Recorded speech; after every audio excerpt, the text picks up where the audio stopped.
Good morning. आज एक video में फिर से काफ़ी समय के बाद फिर आप लोगों के लिए बनाने जा रहा हूँ। और ये वीडियो जो है वो जो मेरे पहले वाले वीडियो हैं उसी के चैप्टर को कंटिन्यू रखते हुए मैं इस वीडियो को बना रहा हूँ। उसमें मैंने पहले करीब 50 क्वेश्चंस रेशियो एनालिसिस के डाले थे जो 12th क्लास के लिए हैं, और उसी से आधारित अब एक लास्ट होता है प्रॉफिटेबिलिटी रेशियो। प्रॉफिटेबिलिटी रेशियो के अंदर ये 1 2 3 4 5 रेशियो आते हैं। इसमें सबसे पहला है ग्रॉस प्रॉफिट रेशियो, सेकंड वाला है ऑपरेटिंग रेशियो, थर्ड है ऑपरेटिंग प्रॉफिट रेशियो, फोर्थ है नेट प्रॉफिट रेशियो, और लास्ट वाला है return on investment.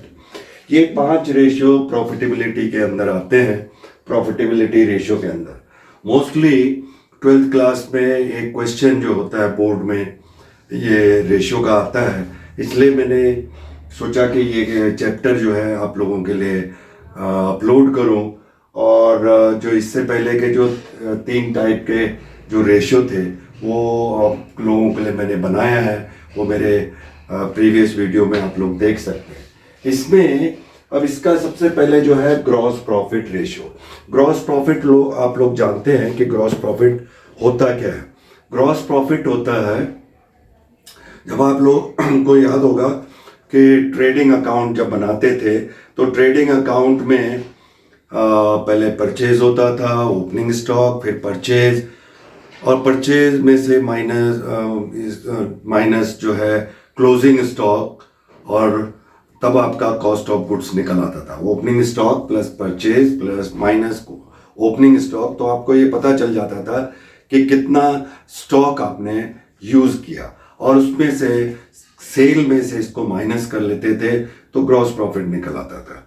Gross profit निकालने के लिए और भी तरीके हैं कि आप जैसे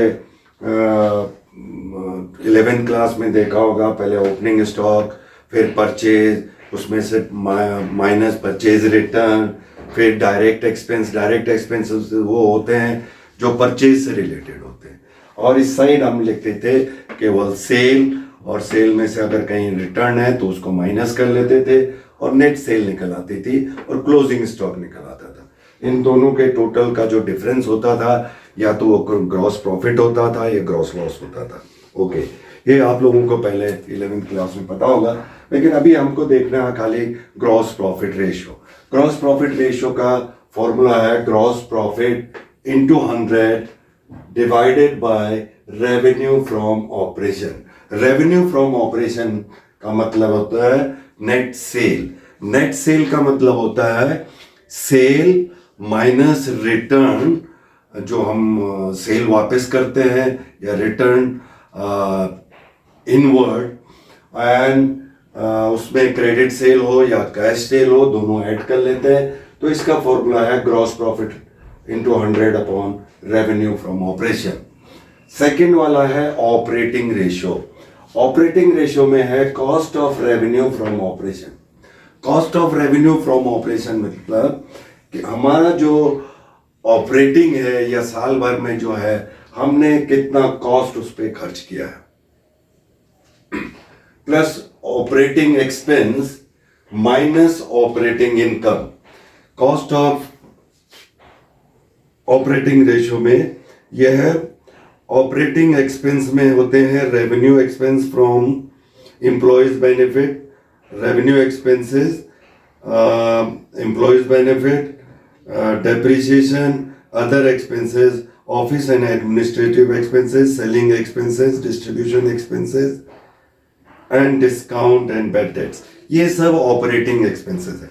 अगर आपको थोड़ा सा ध्यान होगा, अगर इसको याद नहीं कर सकते हैं कि क्या क्या हमको इसमें से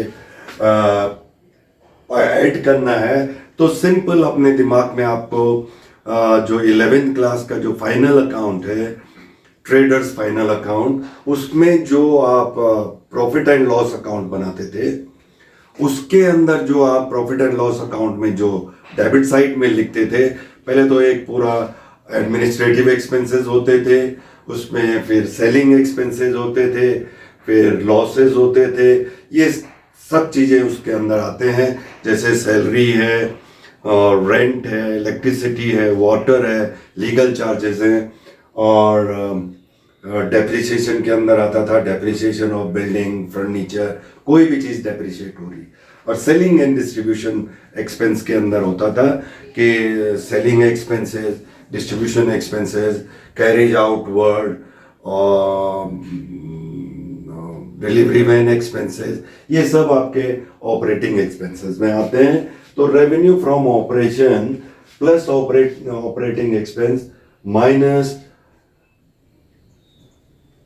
ऑपरेटिंग इनकम, अगर हमारे पास कोई इनकम आती है वो माइनस हो जाता है, into 100 upon revenue from operation.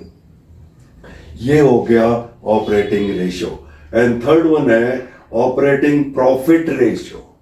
अब इसमें है operating profit into 100 upon revenue from operation. Next है net profit ratio, net profit after tax. इसमें जरूर ध्यान रखना, net profit ratio means exact profit after tax निकालने के बाद जो नेट प्रॉफिट है into 100 upon revenue from operation. In 1 2 3 4 ये जो 4 फॉर्मूले हैं, इसमें आपको डिवाइड हमेशा रेवेन्यू फ्रॉम ऑपरेशन से करना होगा। यहां पर भी आप देख लीजिए रेवेन्यू फ्रॉम ऑपरेशन, यहां भी रेवेन्यू फ्रॉम ऑपरेशन, यहां भी रेवेन्यू फ्रॉम ऑपरेशन और revenue from operation. Gross profit में सिंपल आपने ग्रॉस प्रॉफिट लिख देना है। कॉस्ट ऑफ रेवेन्यू में जो है ऑपरेटिंग एक्सपेंस में cost of revenue plus operating expense minus operating income. Operating profit में operating profit into 100, net profit में नेट प्रॉफिट आफ्टर टैक्स, और बाय डिवाइडेड जो है हर एक में revenue from operation, revenue from operation, revenue from operation. अब last वाला है रिटर्न ऑन इन्वेस्टमेंट। इन्वेस्टमेंट आप लोग सब जानते हैं, उसका रिटर्न कितना है, तो net profit before interest, tax and dividend into 100 upon capital employed. So ये जो 5 फॉर्मूले हैं, आप लोग इन 5 फॉर्मूलों को लिख लीजिए और इसके जो फॉर्मूलेज हैं इनको आप नोट कर लीजिए। इसके बाद जो है इसके कंटिन्यू में मैं आपको प्रैक्टिकल क्वेश्चन कुछ कराऊंगा। आप लोग प्लीज़ मेरे इस वीडियो को देखें। जो 12th क्लास के बच्चे हैं या उससे आगे भी किसी मे भी ग्रेजुएशन लेवल में भी किसी को ज़रूरत होती है, वो इसको देखें और इसको शेयर ज़रूर करें। शेयर करने से ये होगा कि दूसरे लोगों को भी इससे फ़ायदा होगा, और इसको लाइक करें, और आगे भी जो है आप मेरे वीडियो को कंटिन्यू में पूरा जो चैप्टर है इसको मैं करने की कोशिश करूँगा। Thank you.